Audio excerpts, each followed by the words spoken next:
نفی ذات۔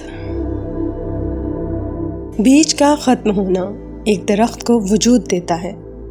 یہی معاملہ خدا اور بندے کا بھی ہے۔ آدمی خدا کی مدد کا مستحق اس وقت بنتا ہے جب کہ وہ اپنے آپ کو خدا کے لیے مٹا دے۔ خدا بلا شبہ سب سے بڑی طاقت ہے، مگر خدا کو پانا ہمیشہ اپنی نفی کی قیمت پر ہوتا ہے۔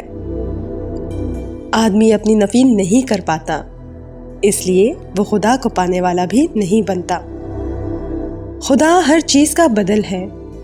خدا کو پانا سب کچھ کو پا لینا ہے، مگر انسان کی یہ نادانی بھی عجیب ہے کہ وہ بے کچھ کے لیے سب کچھ کو کھو دیتا ہے۔